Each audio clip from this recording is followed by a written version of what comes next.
आर्त भक्त बनना चाहिए और रास्ता नहीं, यही ठीक रास्ता मेरे लिए। जैसे ही पुकारा भगवान आए। आपको ये बात कई बार महापुरुषों के मुंह से आप सुन चुके हैं, मैंने भी आपको कही होगी। द्रौपदी ने आते ही भगवान श्री कृष्ण का दर्शन तो किया, लेकिन आज बहुत उग्र है। जिसके साथ जितना निकट का संबंध होता है, कभी कभी गुस्सा उसके ऊपर बहुत आती है। इसलिए परिवारों में मैंने सुना है कि दिन भर अगर बाजार में किसी से झगड़ा हुआ हो तो परिवार में कई बार आकर लोग अपनी पत्नी के ऊपर गुस्सा उतारते हैं। लंदन में ऐसा नहीं होता होगा, हिंदुस्तान में ऐसा होता है। जब भगवान श्री कृष्ण के सामने एकदम से द्रौपदी ने देखा कि भगवान श्री कृष्ण आए तो बहुत गुस्सा चढ़ी उसको, क्योंकि बहुत निकट का मानती थी उनको। उसने कहा, शर्म नहीं आई तुमको? मेरी शर्म, मेरी लज्जा अभी समाप्त हो जाती, बेशर्मी से मेरा सिर झुक जाता, और तुमको द्वारिका से आने में शर्म नहीं आई? इतनी देर में आए तुम? भगवान ने कहा, बात तो ठीक है तेरे, बहुत जल्दी आना चाहिए था, लेकिन द्रौपदी जरा शांत हो जा। प्रशांत मन समहेनम योगिनम सुखम उत्तमम। भगवान ने कहा प्रशांत होकर बात करेगी तो सुख उत्तम मिलेगा। उग्रता छोड़, शांत हो गई।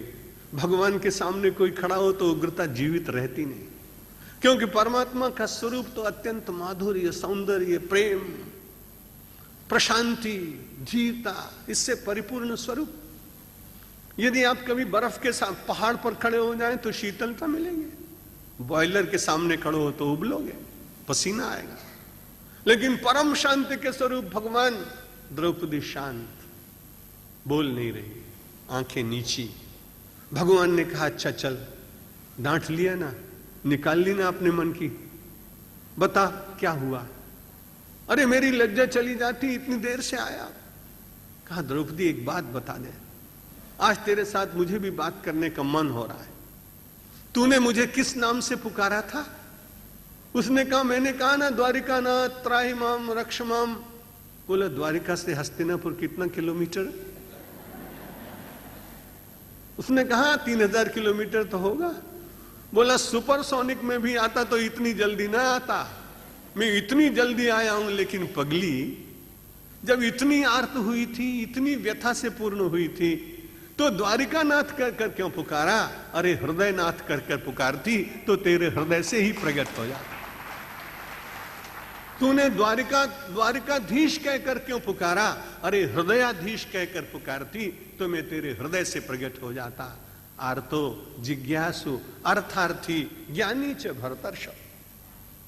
भगवान ने कहा, 4 प्रकार के भक्त हैं एक विपत्ति में। विपत्ति में जब होता है तो कोई आता है, भगवान ना आए तो कोई आ जाता है। रामचरितमानस पढ़िए, सीता जी का अपहरण हो रहा है, और आर्तनाद सुनी अद्भुत वाणी। जैसे उसने सुना, गीधराज सुनी आरत वाणी, रघुकुल तिलक नारी पहचानी। जब वो बहुत रो रही हैं जानकी जी, तो जानकी जी का आर्तस्वर, भगवान तो बहुत दूर हैं, लेकिन भगवान के चरणों में श्रद्धा रखने वाले एक जटायु ने सुन लिया। मनुष्य नहीं है, पक्षी। उसने देखा कि अरे कोई जा रहा है और रो रहा है, राम का नाम लेके रो रही। गीधराज सुनी आरत बानी, रघुकुल तिलक नारी पहचानी। और उसके बाद कितना शौर्य आया उस पक्षी में। अरे रे रे दुष्ट ठाड़ किन होई, और निर्भय चले सी न जाने सी मोही। लंकाधिपति को, विदेशी को ललकारने के लिए स्वदेशी पक्षी तैयार हो जाता है। हमारे देश की माटी स्वदेश के प्रति बहुत विश्वास रखती, और इसलिए वहां के उस गीधराज ने तुरंत विदेश से आने वाले रावण को ललकारा। क्या सोचता है तू? तेरा प्रतिकार करने वाला कोई मानव नहीं, पर आकाश में उड़ने वाला ये भारतीय पक्षी तेरी इच्छा को पहले सहज नहीं पूर्ण होने देगा। और चौचन मारे विदारे सीते ही कि भई दंड भरे मूर्छाते। अपने चौंचों से मार मार के, और उसने रावण को धरती पर पटक दिया। मूर्छा आ गई, उसने कृपाण का प्रहार किया, उसके पंख कट गए, लेकिन बड़ा प्रसन्न है। इसलिए प्रसन्न है कि आज मैं सच्चा कर्मयोगी बना। अपने कर्म को करते करते भारतीय ललना की लाज बचाने में मेरा शरीर लहू लुहान हो गया। कोई चिंता की बात नहीं, लेकिन जितना कर सकता था उतना मैंने करने का प्रयत्न किया। राम लौटे, आर्त जानकी की उस पुकार पर अपने प्राण देने वाले जटायु को अपनी गोद में उठाया। एक कवि तो कहता है कि बड़ा अच्छा हो गया, जटायु बड़ा प्रसन्न हुआ, क्योंकि अभी तक भगवान श्री राम को कोई पुत्र नहीं, और जब पुत्र नहीं है तो बड़ा प्रसन्न हुआ। उसने कहा महाराज आज तो मैं बड़ा धन्य हो गया। भगवान ने कहा तेरे तो खून निकल रहा है, पंख कट गए, प्राणांत होने वाला है, क्या अच्छा हुआ? बोला मुझे तो इतना आनंद आ रहा है, आपने मुझे आज दत्तक ले लिया, गोद ले लिया, इससे बढ़कर मेरे लिए और क्या भाग्य की बात हो सकती। आपने मुझे गोद में बिठा लिया। जटायु बड़ा प्रसन्न हुआ है। भगवान ने कहा तो जाओ, मैं तुम्हें मुक्ति देता हूं। तुमने मेरी पत्नी का रक्षण किया है, ये बात मेरे पिता दशरथ को मत कहना, नहीं तो उनको बड़ा कष्ट होगा कि राम इतना पौरुषवंत नहीं था कि अपनी पत्नी की रक्षा नहीं कर पाया, और जटायु ने किया। उसने कहा यदि मैं राम होऊंगा तो अपनी दुर्गति की कथा कहने के लिए रावण स्वयं दशरथ के पास जाएगा, तुम कुछ मत कहना। कितना शौर्य! आर्त भक्त के लिए कोई तैयार हो जाता है, या तो भगवान या भगवान का कोई दूत। चतुर्विधा भजन्तो माम, चतुर्विधा भजन्ते माम, जना सुकृतनोर्जुन, आर्तो जिज्ञासु अर्थार्थी, ज्ञानी च भरतर्षभ। एक जिज्ञासु होता है, एक अर्थार्थी होता है, एक ज्ञानी होता है। इनमें से किसी भी मार्ग से चलते हुए, और इस मार्ग को चलते चलते एक दृष्टि मिलती है, वही कि सब वासुदेव है, उस परमात्मा के अतिरिक्त कुछ नहीं है। इस बात को गीता बार बार कहती है। 19वें श्लोक में कहा बहु नाम जन्म नाम अंते ज्ञानमान माम प्रपद्यते वासुदेव सर्वमिति स महात्मा सुदुर्लभा। सारे संसार में सबको वासुदेव की दृष्टि से देखने वाला महात्मा बड़ा दुर्लभ है। इन चारों मार्गों से चलने के बाद सब में वासुदेवमयी दृष्टि व्यक्ति को प्राप्त होती है, और वो लोग सारे संसार में लोग द्वंद्व से निर्मुक्त हो जाते हैं, दृढ़ता पूर्वक मेरा स्मरण करते हैं, और प्रयाण काले पिचमाम ते विदुर्युक्त चेतसः। अंतिम श्लोक में कहा कि प्रयाण काल में, मृत्यु के समय में भी उनका जो चित्त है वो बड़ी प्रकार से परमात्मा का ज्ञान रखते हुए संसार से प्रस्थान करता है। अष्टम अध्याय में बहुत कुछ चिंतन करने की बात है, लेकिन उसके संबंध में बहुत विचार नहीं करेंगे। अंतिम श्लोक में भगवान ने 8वें अध्याय में बड़ी अच्छी बात कही। वेदेषु यज्ञेषु तपस्सु चैव दानेषु यत् पुण्य फलम प्रदिष्टम अत्येति तत्सर्वमिदं विदित्वा योगी परम स्थानमुपैति चाद्यम। अष्टम अध्याय के अंतिम श्लोक में 28, बीच में बहुत सारी बातें हैं, लेकिन उनकी व्याख्या लगभग वैसी होगी जो मैं कर चुका हूं। बीच का एक श्लोक बहुत अच्छा है वैसे, 7वां श्लोक 8वें अध्याय का, उस पर जरा सा विचार करते हैं क्षण। तस्मात् सर्वेषु कालेषु माम अनुस्मर युद्ध च मय्यर्पित मनोबुद्धिर मामे वैश्यस्य संशयम। 7वें अध्याय में भगवान ने कहा, 28वें से फिर लौट के आपको ले जा रहा हूं। कई बार रिवर्स भी करनी पड़ती ना गाड़ी, इसलिए 7वें श्लोक में आपसे चर्चा कर रहा हूं। भगवान ने कहा तस्मात् सर्वेषु कालेषु। आप भजन करते हैं, कोई कहता हूं सवारे ने सांझे रोज 5 मिनट भगवान नो स्मरण करूं छो। खूब खूब धन्यवाद, आपने 5-5 मिनट तो काढ़ो छो। 23 કલાક સંસાર માટે અને 10 મિનિટ ભગવાન માટે બહુ બહુ બહુ વધારે કહેવાય।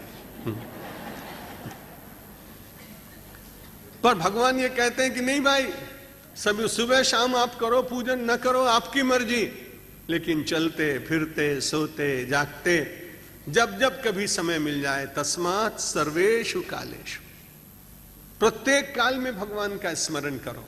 वो आपकी पूजा ही है। जो आप 10 मिनट के लिए बैठते हो वो वैधि पूजा है, विधि पूर्वक। और ये श्रद्धा वाली पूजा है, निरंतर चलती है, श्वासों में व्याप्त हो जाती है। तस्मात् सर्वेषु कालेषु माम अनुस्मर, माम अनुस्मर। उसने कहा महाराज 24 घंटे तुम्हारा ही भजन करेंगे, रोटी कमाने कौन आएगा? मारो घर परिवार संसार कौन चलावशे? भगवान ने कहा नहीं भाई, आधी बात क्यों सुनते हो, पूरी बात सुनो। तस्मात् सर्वेषु कालेषु, बाजार में सड़क पर गाड़ी चलाते काम करते, जब जब आपकी वृत्ति इधर उधर से लौटे तो भगवान की तरफ ले जाओ। और युद्ध च का मतलब कर्म करते रहो। युद्ध का मतलब लड़ाई नहीं है, यहां युद्ध का मतलब है कर्मयोग। कर्मयोग करते हुए प्रत्येक काल में जब जब समय मिलता है अपने मन को भगवान की ओर ले जाने का यत्न करना चाहिए। मयि अर्पित मनोबुद्धि, उसके बाद धीरे धीरे मन और बुद्धि अपने आप मुझको अर्पित हो जाए। जब मन और बुद्धि मुझको अर्पित हो जाएंगी तो उसके बाद मामे वैश्यस्य संशयम, तो अपने जीवन के अंतिम क्षणों में माम एव एष्यसि, तू मुझको ही प्राप्त होगा। अर्जुन ने कहा आपकी बात सच है क्या? भगवान ने कहा असंशयम, संशय मत करो, जो मैं बात कह रहा हूं इसमें संशय मत करो। निश्चित रूप से तुम्हारे जीवन के अंतिम क्षण सुधर जाएंगे यदि धीरे धीरे मन को भगवान को स्मरण में लगाओगे और अपने कर्म को छोड़ोगे नहीं। वेद में, यज्ञ में, तप में, अंतिम श्लोक, वेद में, यज्ञ में, तप में, दान में जो सारा पुण्य कहा गया है, अत्येति तत्सर्वमिदं विदित्वा, ये सारे पुण्य केवल परमात्मा को जान लेने मात्र से मिल जाते हैं। किसी व्यक्ति ने दान नहीं किया क्योंकि पैसा नहीं था, किसी व्यक्ति ने तपस्या नहीं क्योंकि शरीर में शक्ति नहीं थी, किसी व्यक्ति ने यज्ञ नहीं किया क्योंकि उसे कर्मकांड के मंत्र नहीं आते थे, किसी व्यक्ति ने वेद नहीं पढ़े क्योंकि उसको संस्कृत नहीं आती थी। उसने कहा हमारा कल्याण होगा क्या? भगवान ने कहा छोड़, चिंता मत कर, वेदेषु यज्ञेषु तपस्सु चैव, वेद में, यज्ञ में, तप में, दान में जो पुण्य है इन सब पुण्यों को तू प्राप्त कर लेगा केवल एक बात से, तत्सर्वमिदं विदित्वा, उस तत् परमात्मा को जान लेने के बाद योगी परम स्थानमुपैति चाद्यम, वो आद्य परमात्मा का जो दिव्य स्थान है वो उसको प्राप्त कर लेता है। इसलिए परमात्मा का स्मरण अंत तो गत्वा परमात्मा को ही प्राप्त करा देता है और यह जीव ब्रह्म के रूप में हो जाता है। अगर सगुण साकार के उपासक हों तो बार बार भगवान से आने के बाद उनकी सेवा करने के लिए आपको मानव का तन मिलता है। भरतलाल जी ने कहा कि अर्थ न धर्म न काम रुचि, गति न चहो निर्वाण, जन्म जन्म रति राम पद यह वरदान नान। तो उसको उस प्रकार से वरदान मिल जाता है और उसे संसार में आकर अत्येति तत्सर्वमिदं विदित्वा योगी परम स्थान उपैति चाद्यम, वो योगी बनकर परम उच्च स्थान को प्राप्त कर लेता है। 9वें अध्याय का नाम तो बहुत दिव्य है। 8वें अध्याय में अक्षर ब्रह्म योगो नाम इसको कहा। अक्षर जो कि जिसका क्षरण नहीं होता, परमात्मा का क्षरण नहीं होता है, व्यक्ति का क्षरण होता है, भवन का क्षरण होता है। भारतवर्ष इतना बड़ा था, उसका क्षरण हुआ, ब्रह्मा उसमें सिकट गया, पहले जुड़ा हुआ था। भरत जी का राज्य इंडोनेशिया तक था, भारत कम हो गया। फिर क्षरण हुआ सन 47 में, एक भाग चला गया, पूर्व का भाग चला गया, बांग्लादेश बन गया, पाकिस्तान बन गया। देशों का क्षरण होता है। व्यक्तियों के क्षरण को तो आप देखते हैं, पहले कितने सुंदर केश थे, फिर कैसे हो गए, फिर कैसे उनको ठीक रखने का प्रयत्न होने पर भी मानते ही नहीं कहीं न कहीं गड़बड़ी दिखाई पड़ जाती है। तो ये सारा क्षरणशील संसार है ना, अक्षर केवल परमात्मा। इसलिए उपनिषद में एक जगह बड़ी अच्छी बात कही याज्ञवल्क्य ने, गार्गी यो वा एतद अक्षरम अविदित्वा अस्मात् लोकात् प्रैति स कृपणा, जो इस अक्षर परमात्मा को बिना जाने संसार से चला जाता है वो सबसे बड़ा कृपण है। गार्गी यो वा एतद अक्षरम विदित्वा अस्मात् लोकात् प्रैति स ब्राह्मणः, जो संसार में उस अक्षर ब्रह्म को जान कर जाता है वो किसी भी जाति में उत्पन्न हो ब्राह्मण हो जाता है। हम लोगों के अनेक प्रकार के भगवान की पूजा होती है, प्रमुख स्वामी जी महाराज का जो संप्रदाय उसमें अक्षर पुरुषोत्तम की पूजा करते हैं, वो भी अपनी वैदिक और गीता से सम्मत पूजा, क्योंकि इसका नाम है अक्षर ब्रह्म योगो नाम। ध्यान रखना चाहिए सबको कि सनातन धर्म के द्वारा ही अक्षर ब्रह्म की पूजा चली है। 200 वर्ष पहले की पूजा नहीं, ये हजारों वर्ष पहले की पूजा है, सनातन धर्म की पूजा है, किसी संप्रदाय ने उसको प्रदान नहीं किया। इतना ध्यान रहने पर सब में एकता बनी रहेगी, किसी को अभिमान नहीं होगा, अपने कल्ट का अभिमान नहीं, पूरे धर्म का अभिमान होगा, जिससे हिंदू समाज का विश्व में बड़ा कल्याण होगा।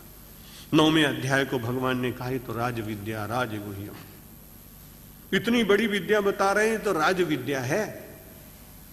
और भगवान ने कहा कि कैसा है ये, बड़ा अद्भुत ज्ञान है। गुह्यतमम, पहले श्लोक में कहा गुह्यतमम, एक होता है छिपा हुआ गुह्य, एक होता है गुह्यतर, एक होता है गुह्यतम। भगवान ने कहा ये तो अत्यंत रहस्य वाला है, एक रहस्य वाला, एक उससे अधिक रहस्य वाला, एक अत्यंत रहस्य से परिपूर्ण। भगवान ने 9वें अध्याय में कहा इदम तुते गुह्यतमम प्रवक्ष्यामि, तुझे मैं गुह्यतम अत्यंत गंभीर ज्ञान दे रहा हूं। लेकिन एक बड़ी अच्छी बात कही है, गंभीर ज्ञान किनको मिलता है?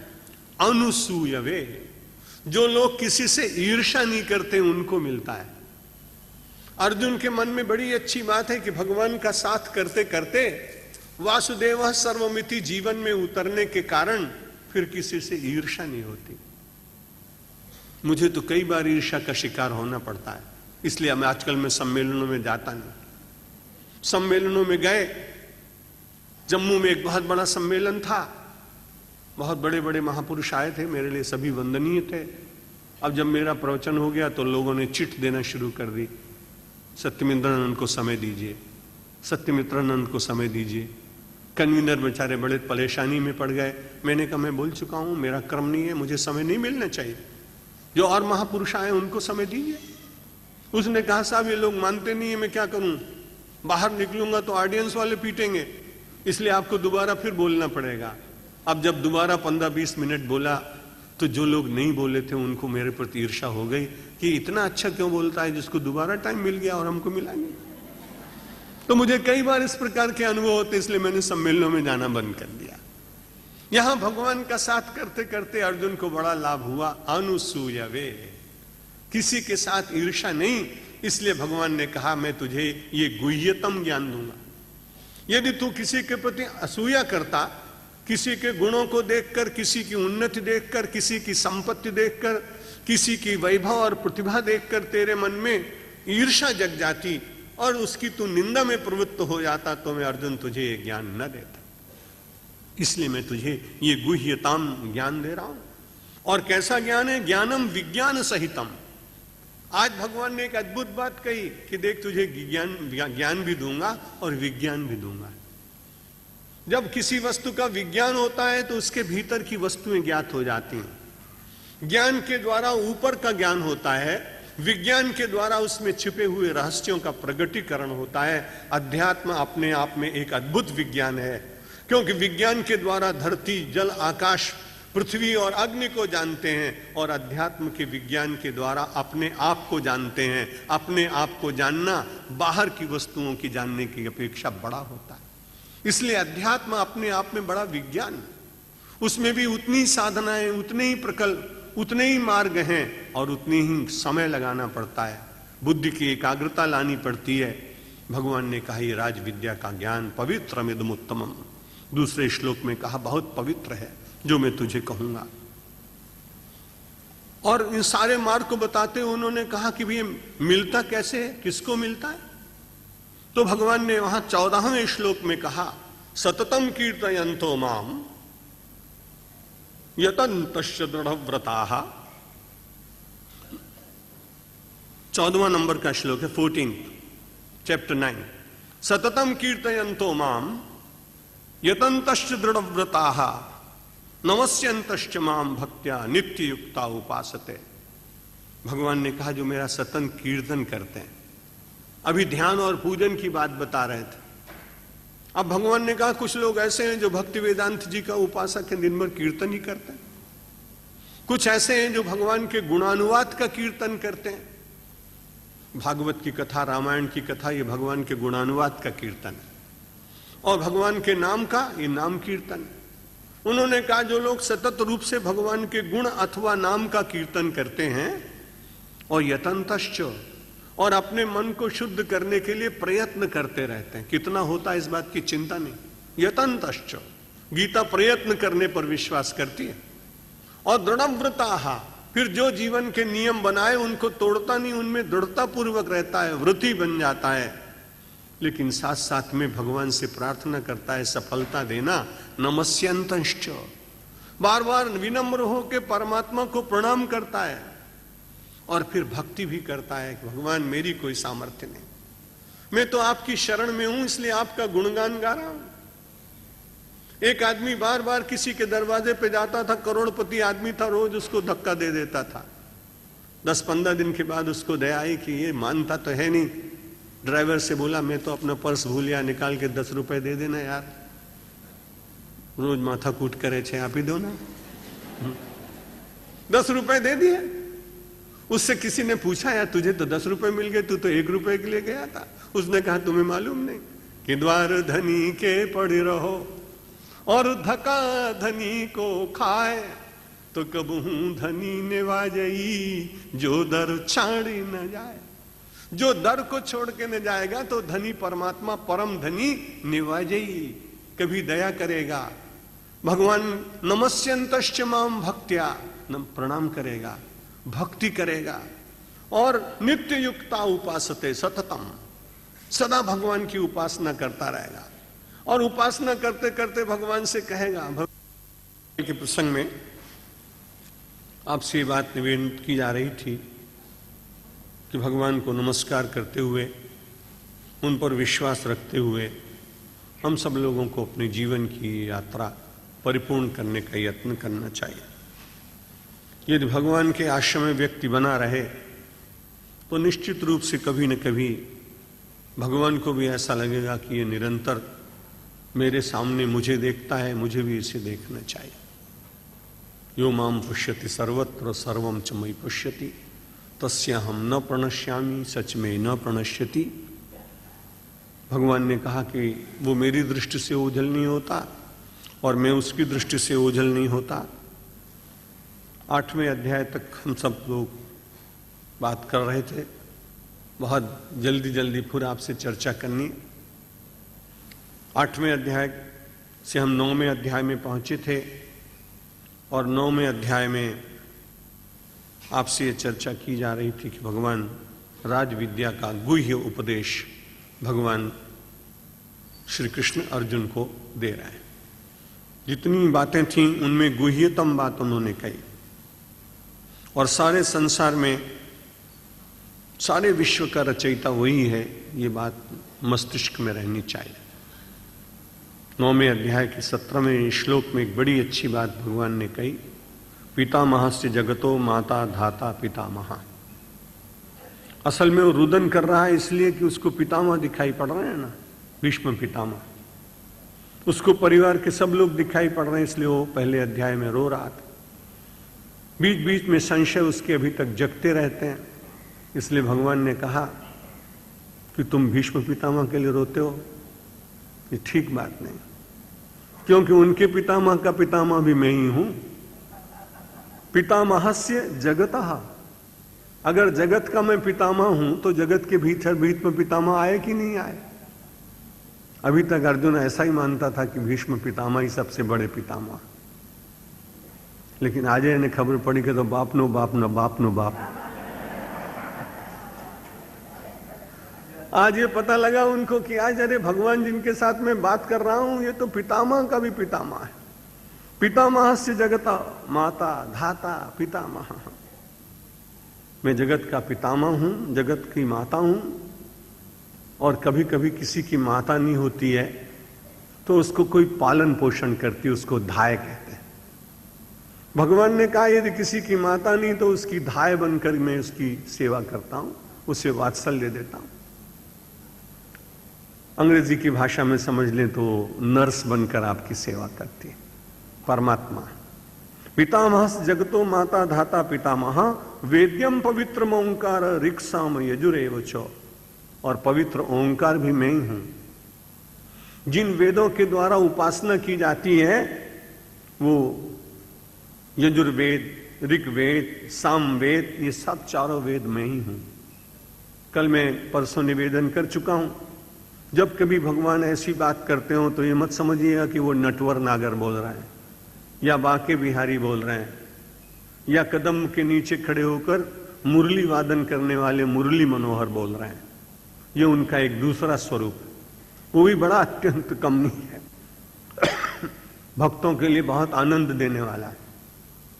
जिनको जिस छवि में आनंद आता है उनको उस छवि का दर्शन और ध्यान करना ही चाहिए।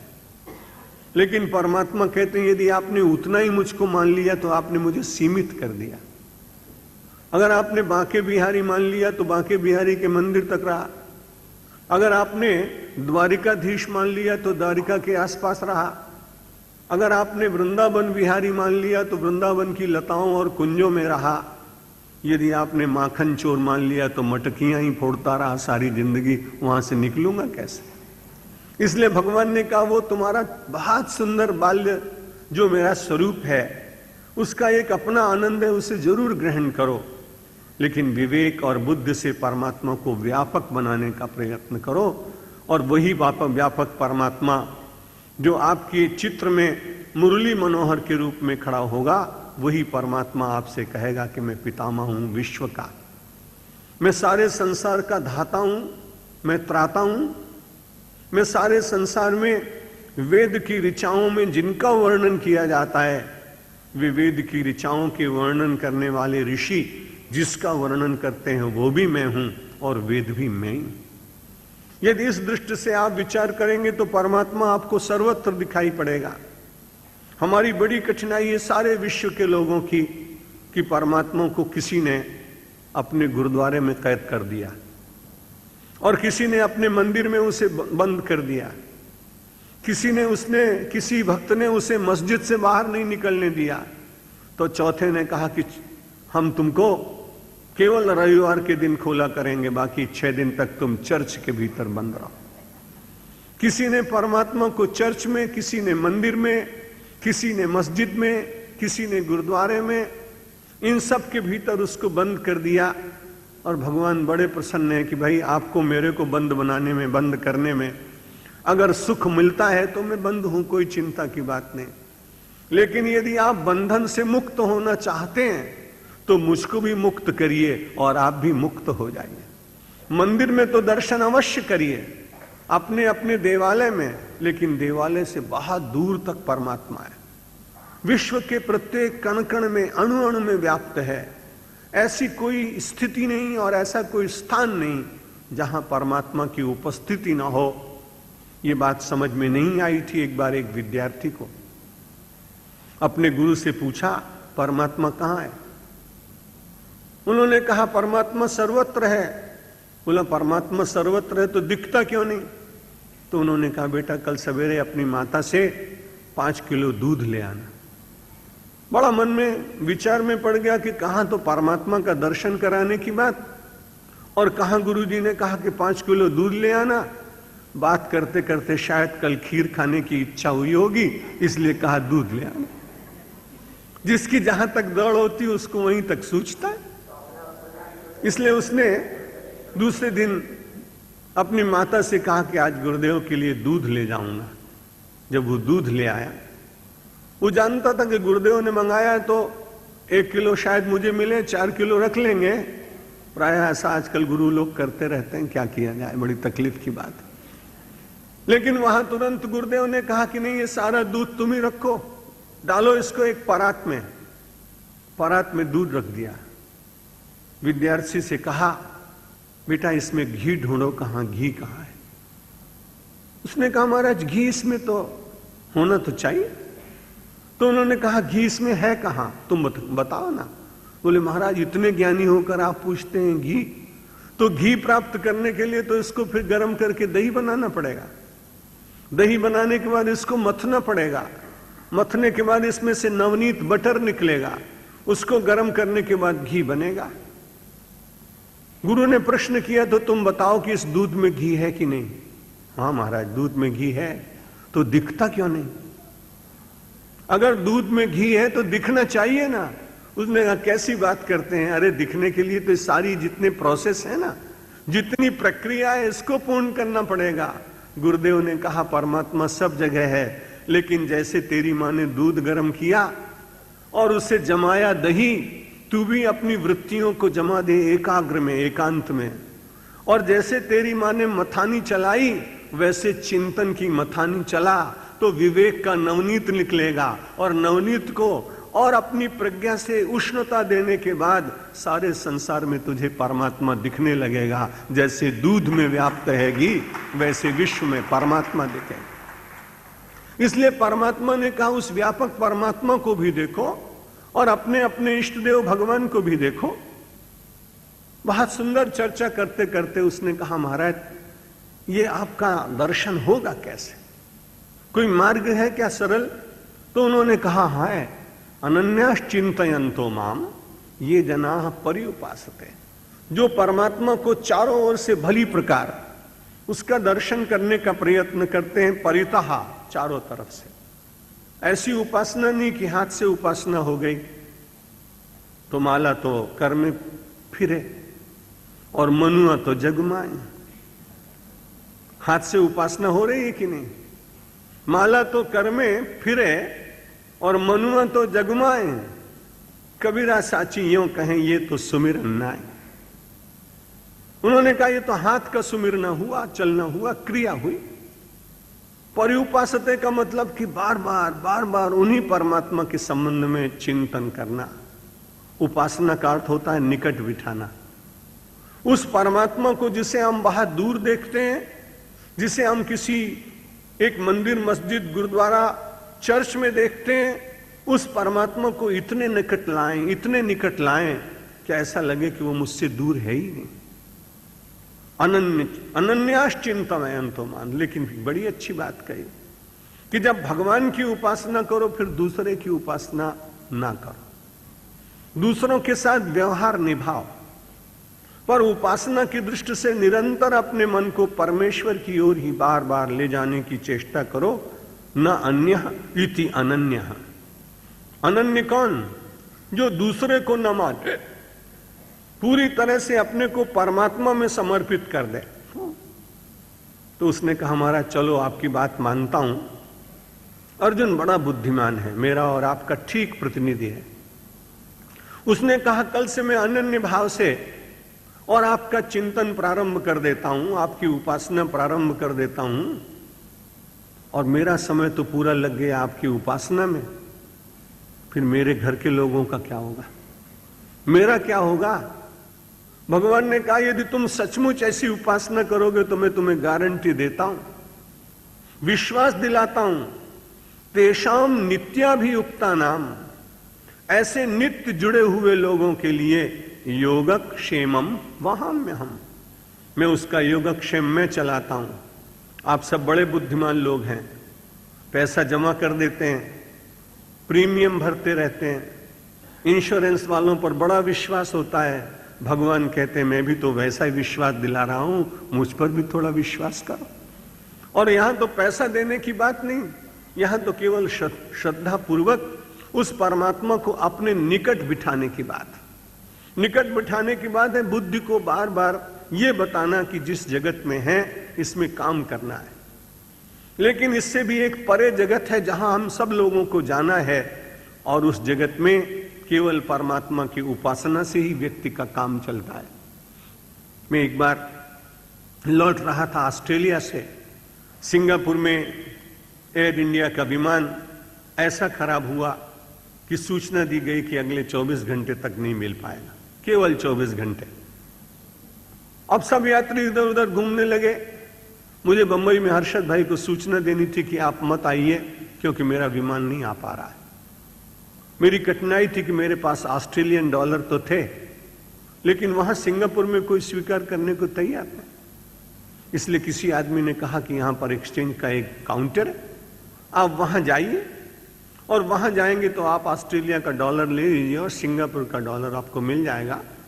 आप फिर किसी बूथ पे जाइए और वहां से आप टेलीफोन कर सकते हैं। मैंने इस क्रिया को पूर्ण किया, मैंने सूचना दे दी। मैंने कहा ये तो बड़ी अच्छी बात हुई। हम सब लोगों का जितना जगत का व्यापार है ना, जगत के सिक्के, जगत की जितनी करेंसी है, ये बड़ी तकलीफ है कि परमात्मा के यहां नहीं चलती। जैसे ऑस्ट्रेलिया का डॉलर सिंगापुर में नहीं चला, इसलिए जगत का आपका बड़े से बड़ा व्यवहार भी परमात्मा के सरकार की जो करेंसी है उसके साथ जमता नहीं। इसलिए जैसे यहां आप एक्सचेंज कराते हैं, भगवान ने कहा तुम अपने कर्म रूपी नोट को तुम मेरे अनन्यता रूपी बैंक में दे दो, एक्सचेंज करने के बाद योगक्षेम रूपी दूसरा नोट में तुमको दे दूंगा, जो इस लोक में नहीं चलता वो परलोक में चलता है। प्रयास करने का, केवल थोड़ा सा अभ्यास करने से व्यक्ति इन सारी गहन बातों को अपने जीवन में उतारने का यत्न कर सकता है। अनन्याश्चिन्तयन्तो माम ये जनाः पर्युपासते तेषां नित्याभियुक्ता नाम योगक्षेमं वहाम्यहम्। एक व्यक्ति को इस पर बड़ा भरोसा हो गया। उसने सोचा कि मैं काम भी क्यों करूं, अब मैं पूरी तरह से परमात्मा के लिए ही समर्पित हो जाऊंगा। देवी के मंदिर में गया, सप्तशती का पाठ करने लगा, नवारण मंत्र का जप करने लगा और बड़ी तल्लीनता से। नवरात्र के दिन थे, कोई भी वहां आता, बड़े साधारण लोग थे, कोई उस ब्राह्मण को कुछ चढ़ाता नहीं। लेकिन जगदम्बा के मन में विचार आया कि 9 दिन पूरा होने के बाद जब ये बेचारा अपने घर जाएगा, परिवार के लोग पूछेंगे अनुष्ठान करके आए इतने बड़े मंदिर में कुछ मिला कि नहीं मिला। वो भक्त बिल्कुल विचार नहीं कर रहा है अपने लिए, वो तो बड़े आनंद के साथ पाठ करता है, उसको तो विश्वास है ना, योगक्षेमं वहाम्यहम्। जगदम्बा के मन में विचार आया कि इसको कुछ मिलना तो चाहिए। इसलिए जब वो कहीं बाहर गया था जल आदि पीने के लिए, इतने में मंदिर से एक ध्वनि आई कि 9 दिन के बाद में इसको 1000 रुपए तो मिलने चाहिए, 1000 रुपए कोई देगा। एक व्यक्ति वहां भीतर पहुंचा, पंडित तो बाहर गया हुआ है, उसने सोचा कि नवरात्रि के दूसरे दिन इसको 1000 रुपए मिलने वाले, क्योंकि मंदिर में से आवाज आई, झूठी तो हो नहीं सकती। वो आया, उसने कहा पंडित जी नवरात्र के दिन मैं आपको 500 रुपए भेंट दूंगा, मैं बड़ा प्रसन्न हूं, लेकिन शर्त यही है कि जो कुछ आपको चढ़ेगा आप उसे नहीं लेंगे। उसने कहा भाई साहब मुझे तो 1 रुपया भी चढ़ने वाला नहीं, क्योंकि मैंने इस दृष्टि से अनुष्ठान किया ही नहीं। उसने कहा कि अगर आपको ऐसा लगता है तो जो चढ़े आप ले जाइएगा, मुझे क्या है। उसने सोचा 500 रुपए इनको चढ़ा दूंगा, 1000 मिलेगा, सेंट परसेंट फायदा होने वाला हो तो कौन व्यापार नहीं करेगा। 100% व्यापार था। अब जब वो नवरात्रि का दिन पूर्ण हुआ, उस व्यक्ति ने 500 रुपए पंडित जी की पोथी पर चढ़ा दिए। बहुत देर तक प्रतीक्षा करता रहा, बहुत देर तक प्रतीक्षा करता रहा, सोचता रहा कि 1000 की बात हुई थी, अब गिरेंगे नोट, मैं उठाऊंगा चल दूंगा। लेकिन बहुत प्रतीक्षा करने के बाद भी जब उसको 1000 रुपए नहीं मिले तो उसको बड़ा क्रोध आया, और क्रोध में आदमी अंधा हो जाता है, इसलिए उसने देवी को अपने पैर मार दिया। जैसे देवी की प्रतिमा को स्पर्श हुआ पैर, तो पैर उसका चिपक गया। जब पैर चिपक गया तो बहुत चिल्ला रहा है कि बड़ा कष्ट हो रहा है, मां जल्दी छोड़ो। आवाज आई कि 500 रुपए पंडित को दे दो तब पैर छूटेगा, नहीं तो छूटने वाला नहीं। बेचारे को जबरदस्ती जेब में से 500 रुपए चढ़ाने पड़े। कान में माता ने कहा कि तूने बड़े विश्वास पूर्वक योगक्षेमं वहाम्यहम् के ऊपर विश्वास किया, इसलिए मुझे चिंता हुई कि तेरा घर परिवार कैसे चलेगा, इसलिए इस कंजूस के पास तो बहुत पैसा था, सीधे सीधे देता नहीं, इसलिए मुझे कुछ युक्ति करनी पड़ी। अब बड़े मजे में तुम ले जाओ और आनंद के साथ रहो। मैं ऐसा नहीं करता हूं, कहता हूं कि आप भी काम मत करिएगा और कोई आपको दे जाएगा। लेकिन ये बड़ा प्राचीन दृष्टांत है कि यदि व्यक्ति के ऊपर, व्यक्ति के मन में भगवान के ऊपर इतना विश्वास हो जाए तो उसके योगक्षेम की लौकिक व्यवस्था भी करता है। और केवल लौकिक व्यवस्था अर्थ मत करिए, ये तो प्रारब्ध से संसार में बहुत लोगों को मिल जाता है। इसका एक आध्यात्मिक अर्थ ये है कि जब आपकी बुद्धि केवल माया में लिपटी होती है तब परमात्मा अपने से योग कराने के लिए आपके भीतर वैराग्य उत्पन्न करा देता है।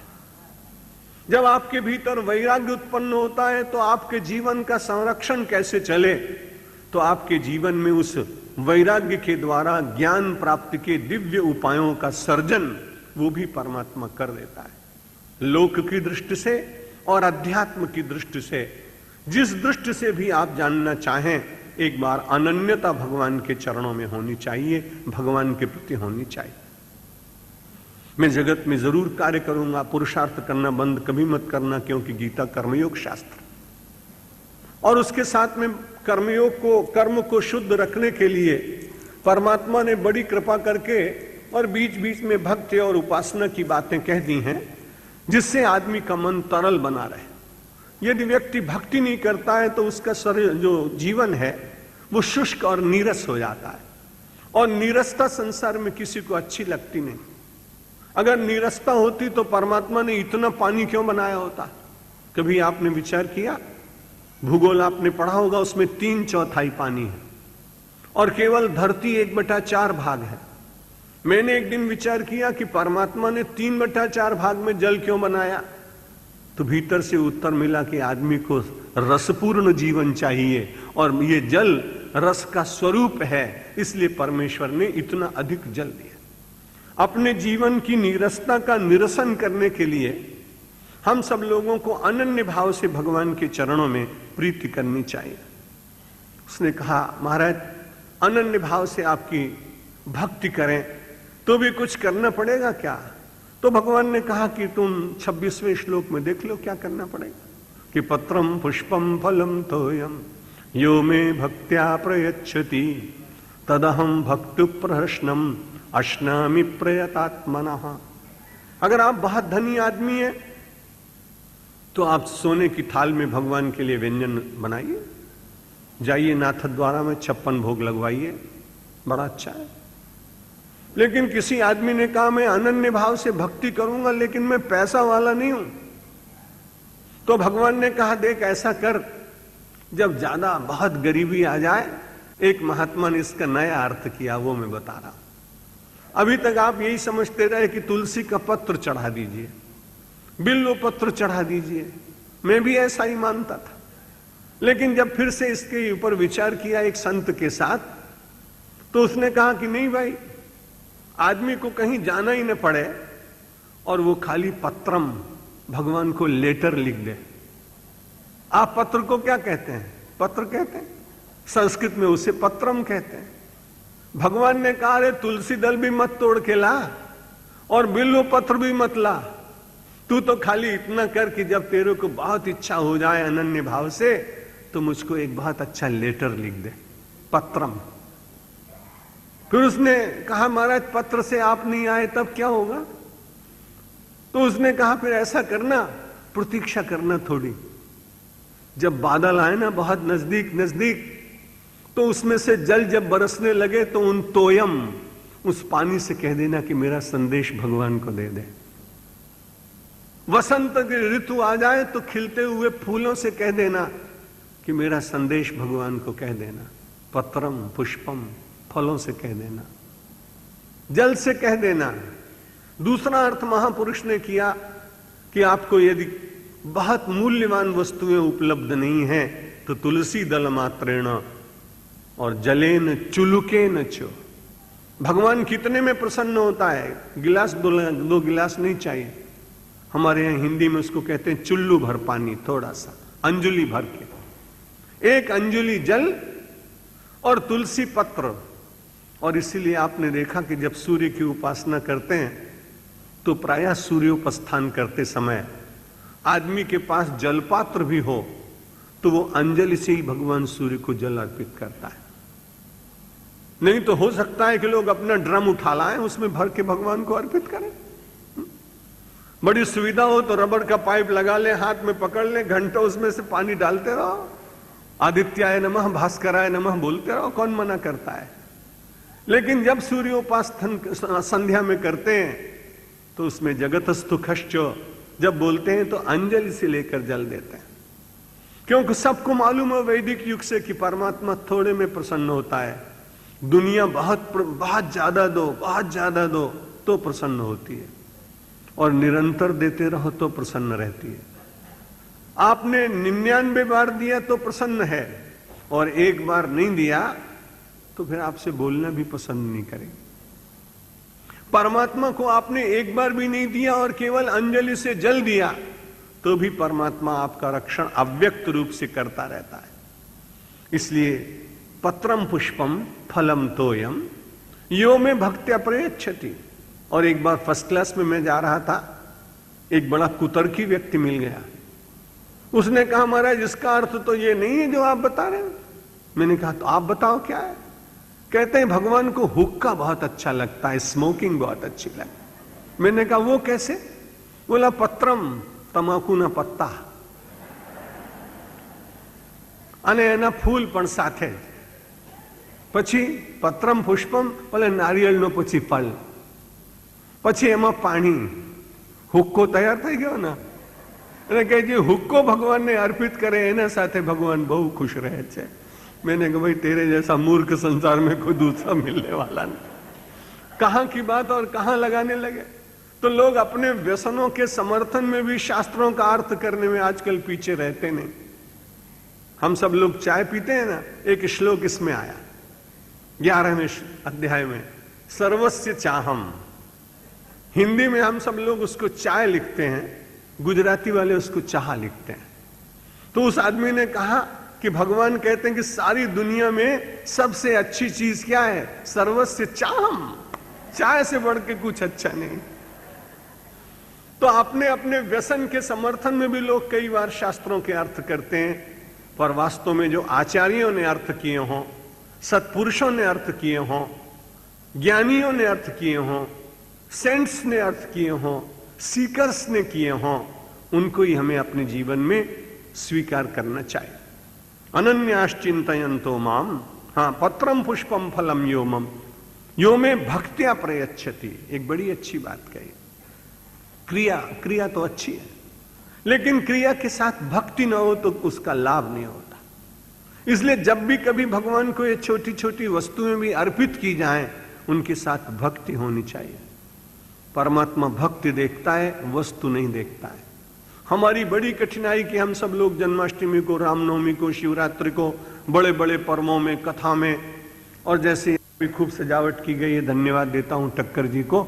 लेकिन अगर मानो कभी ये बिल्कुल सादे ढंग से होता तो भी भगवान उतने से भी प्रसन्न हो लेते, क्योंकि परमात्मा व्यक्ति के मन की भावना और भक्ति देखते हैं।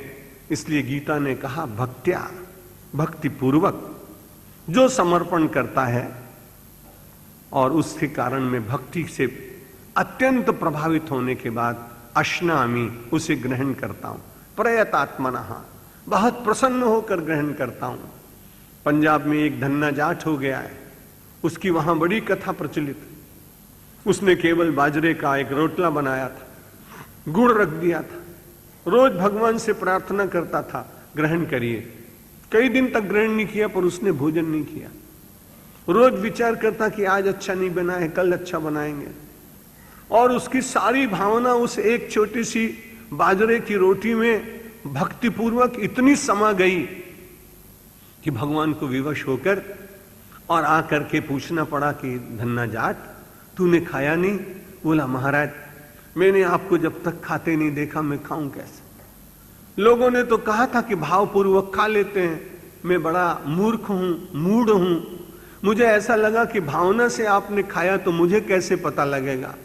इसलिए मैंने सोचा जब तक आप अपने हाथ से कौर नहीं तोड़ेंगे तब तक मैं खाऊंगा नहीं। भगवान ने कहा अरे मर जाएगा भूखों, ला मैं तेरा ये बाजरे के रोटले में से खाता हूं। और भगवान ने उस गरीब आदमी की इज्जत बढ़ाने के लिए, उसे यश देने के लिए, उसके अंतर के प्रेम को स्वीकार करने के लिए अश्नामी प्रयतात्मनः, मैं प्रसन्न होकर उसको ग्रहण कर लेता हूं। अर्जुन ने कहा महाराज भक्ति तो हो, लेकिन जीवन में पाप हो तो क्या होगा। बड़ी विचित्र बात, भक्ति भी हो और पाप भी हो, दोनों कैसे होंगे।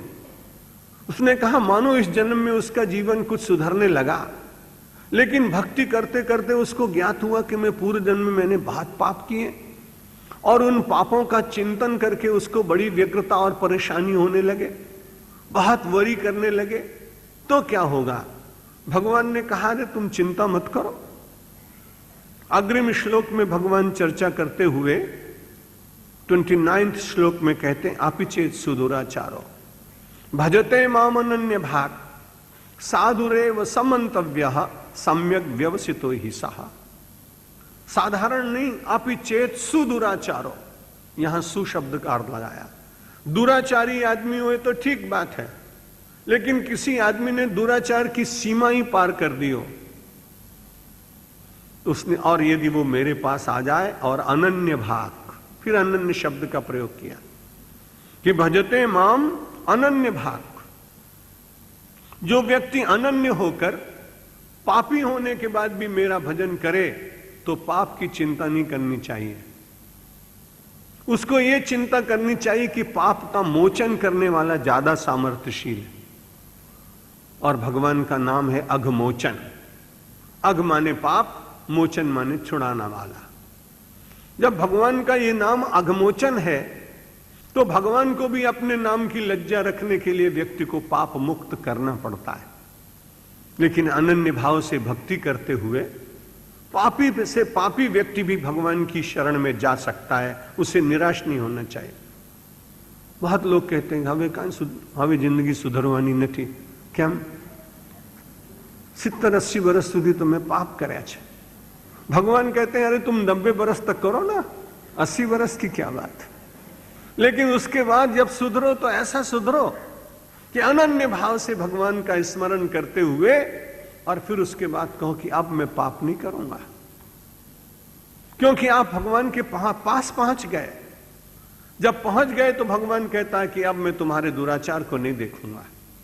तुमने मुझे देखा, मैंने तुम्हें देखा, और उसके बाद मैं तुम्हारे पापों के ऊपर मैंने एक पर्दा डाल दिया। प्रमाण मिलता है गोस्वामी तुलसीदास जी की रामायण में कि भगवान कहते हैं कि राहत न चित प्रभु चूक किए की, करत सुरत 100 बार हिए की, यही अगबधेउ व्याधि जिमि बाली, पुनि सुकंठ सोई कीन कुचाली, सोई करतूति विभीषण केरी, कि सपन हूं सोन राम ही हेरी। रामचरितमानस गोस्वामी जी महाराज कहते हैं कि यदि कोई व्यक्ति पापी है और मन में उसको अपने पाप से पीड़ा हुई और उससे छुटकारा चाहता है, तो उसी समय भगवान उसके हृदय को देखते हैं, उसके कर्म को नहीं देखते हैं। राहत न प्रभु चित्त चूक किए की, जो उससे चूक हो गई, भूल हो गई, भगवान उसको अपने चित्त में नहीं रखते। करत सुरत 100 बार हिए की, वो 100 बार देखते हैं कि इसके हृदय में कौन सा विचार चल रहा है। कर्म हो गया, कोई परिस्थिति ऐसी आई, कोई वृत्ति ऐसी आई, कोई क्षण ऐसा आया कि अपने से भूल हो गई, लेकिन उसके बाद जब सुधरने का मन में विचार जागा तो भगवान आपके चित्त के साक्षी बनकर और आपकी सहायता करते हैं।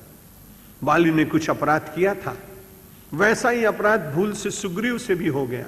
सोई करतूत विभीषण केरी, सपने सो न राम ही हेरी। भगवान श्री राम ने उसके मन का विचार देखा कि मनुष्य है, जीव है, इसमें स्खलन है, कभी गलती हो जाती है, लेकिन इसकी गलती करने की इच्छा नहीं, इसका विचार वैसा नहीं, तो भगवान उसे क्षमा कर देते। आपिचेत सुदुराचारो भजते माम अनन्य भाग साधुरेव समंतव्यः। भगवान ने कहा जब मैं उसको अच्छा मानता हूं तो तुम्हें कहां से अधिकार मिल गया कि उसे बार बार पापी पापी पापी कहकर तुम उसका तिरस्कार करो। गांधी जी कहते थे पापी का तिरस्कार मत करो, पाप का तिरस्कार करो, क्योंकि व्यक्ति जो आज बुरा है वो कल को अच्छा हो सकता है। और एक बार मैंने और आपने किसी के प्रति ऐसी धारणा बना ली तो हम निरंतर उसी धारणा से उस व्यक्ति को देखकर अपने ही मन को कलुषित करने का प्रयत्न करेंगे, उससे उसकी हानि होने वाली नहीं। इसलिए भगवान ने कहा जिसने अपने जीवन को व्यवस्थित करने का, ठीक बनाने का, अच्छे मार्ग पर चलाने का संकल्प कर लिया हो, साधुरेव समंतव्यः, उसको साधु ही श्रेष्ठ ही मानना चाहिए। हमारे यहां साधु शब्द किसी वेश का वाचक नहीं है, हमारे यहां साधु का अर्थ होता है जिसका जीवन सदाचार से संपन्न। जिसमें सद्गुण प्रकट हो, जो भगवत भाव संपन्न हो, जिसमें परोपकार की भावना हो, जिसमें स्वार्थ रहित राहित्य हो, ऐसा कोई भी व्यक्ति भगवान के दरबार में साधु के रूप में माना जाता है। माम ही पार्थ व्यपाश्रित्य, अगले श्लोक में हाँ भगवान ने कहा, अर्जुन ने पूछा कि भगवान वो पापी जिसको आप साधु कहते हैं वो कितनी देर में साधु बनेगा? तो भगवान ने अग्रिम श्लोक में कहा, क्षिप्रम भवति धर्मात्मा शाश्वत शांतिम निगच्छति कौन्तेय प्रतिजानी है न मे भक्तः प्रणश्यति।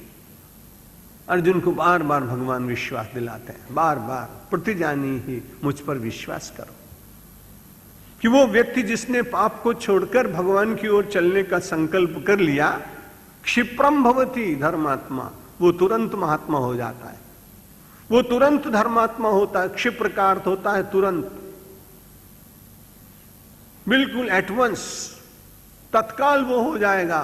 और भगवान कहते हैं, इसलिए संसार में पाप परायण लोगों को भी गीता अपने पास बुलाती और कहती, तुम हमारे पास आओ, चिंता मत करो, बुरा जीवन जी चुके हो तो जी चुके होगे, अब किसी प्रकार का मन में पश्चाताप बिना किए हुए आज से अपने को सुधारने का प्रयत्न कर लो। मैं तुम्हें विश्वास दिलाता हूं, दुनिया तुम्हें धर्मात्मा माने न माने, मैं तुम्हें धर्मात्मा बना दूंगा। क्षिप्रम भवति धर्मात्मा। उसने कहा, हमारा आपके धर्मात्मा मान लेने से मेरा क्या बनने वाला है? बहुत सीधी सीधी बात करता है अर्जुन। कहता है, आपने धर्मात्मा मान लिया तो मुझे क्या मिला? तो बोले, मैं तुझे धर्मात्मा मानूंगा और तुझे दूंगा क्या? शाश्वत शांतिम निगच्छति, तुझे सदा सदा की शांति मिलेगी। शाश्वत शांति, शांति तो मिलती है, खूब आदमी प्यासा हो तो ठंडा सा पानी पिलाइए तो शांति मिलती है, थके हुए व्यक्ति को पंखा दे दीजिए तो शांति मिलती है, लेकिन शाश्वत शांति नहीं। ये सब बड़ी क्षणिक शांतियां हैं। अगर ये सब शांति से आपका काम चल जाता तो न मुझे गीता पढ़नी पड़ती, न आपको सुननी पड़ती। गीता पढ़ने और सुनने का अर्थ यह है कि व्यक्ति के भीतर कभी कभी वो शांति टूटती है। वक्ता के भीतर भी कम होता होगा, श्रोता में ज्यादा होता होगा, लेकिन कई बार ऐसी स्थितियां आती हैं। मैं अपने को खूब पढ़ने की चेष्टा करता हूं। जब अपने से कोई बहुत बड़ा विद्वान और शास्त्र का पंडित मिल जाता है, तब 2-4 क्षण तक मेरी भी शांति भंग होती है कि कहीं शास्त्रार्थ करने लगा, अपने पराजित हो गए, तब क्या होगा। इसलिए ये शांति परमात्मा ही दे सकता है। विश्व की कोई भी परिस्थिति और उपलब्धि व्यक्ति को परा शांति का दर्शन नहीं करा सकती। इसलिए भगवान कहते हैं, व्यक्ति मेरे पास आए, मैं उसे पापों से छुटकारा दिलाऊंगा। छुटकारा दिलाने के बाद में इतना ही नहीं, मैं उसको उपाधि भी दूंगा। पुराने जमाने में अंग्रेज लोग जो ज्यादा अंग्रेजों के पास बैठते उठते थे, उनको खान साहब, राय बहादुर राय साहब की उपाधि देते थे। भारत स्वतंत्र हो गया तो अच्छे लोगों को और सरकार के साथ संबंध रखने वालों को पद्मश्री, पद्म विभूषण, भारत रत्न जैसे दिव्य उपाधियां मिलती। इनका महत्व है, देश के लिए उन्होंने काम किया होता, योग्य व्यक्ति होते हैं। भगवान ने कहा, तू पाप छोड़कर मेरे पास आएगा तो मेरा भी तो मन करेगा कि उपाधि दूं, तो मुझे धर्मात्मा की उपाधि में तुझे दूंगा। क्षिप्रम भवति धर्मात्मा। और आंतरिक रूप से कुछ को लाभ तुझे क्या होगा? शाश्वत शांतिम निगच्छति, तुझे शाश्वत शांति की प्राप्ति होगी। कौन्तेय प्रतिज्ञानी है। अर्जुन, तू कुंती का पुत्र है, इसलिए विश्वास कर, तेरी मां का मेरे ऊपर बहुत भरोसा है। तू उनका बेटा है, इसलिए तुझे भी मेरे ऊपर उतना ही विश्वास करना चाहिए। कौन्तेय प्रतिजानी ही न मे भक्त प्रणश्यति। मेरा भक्त बन जाने के बाद उसका विनाश होगा, ऐसा तो कभी हो ही नहीं सकता। न मे भक्त प्रणश्यति, मेरा भक्त कभी विनाश को प्राप्त नहीं करता है। बड़े बड़े बैंक, हमारे यहां state bank of India reserve bank के साथ जुड़ा हुआ। छोटे छोटे बैंक हैं, उनको फेल होने का डर रहता है, लेकिन रिजर्व बैंक ने पूरे स्टेट बैंक ऑफ इंडिया की 1000-2000 ब्रांचेस को पूरी तरह से गारंटी दी हुई है। और उसके करोड़ों जो ग्राहक हैं, कस्टमर हैं, क्लाइंट्स हैं, वो सब उसमें पैसा जमा करते हैं, रात को बहुत अच्छी तरह से सो जाते हैं। भगवान कहता है, अपने कर्म को मेरे बैंक में जमा कर दो, धर्मात्मा का पासबुक दूंगा, शाश्वत शांति तुमको मिलेगी और तुम्हारा पैसा और तुम्हारी संपत्ति न नश्यति, कभी नष्ट नहीं होगी, मैं गारंटी दे रहा हूं। भगवान जब इतनी बड़ी गारंटी दे रहे हो तो भी उसी की शरण में जाना ये ज्यादा अच्छी बात है। लोगों के साथ व्यवहार निभाइए। जगत की जो ड्यूटी परमात्मा ने दी है, वर्क इज वर्शिप, ऐसा मानकर कर्म को भी पूजा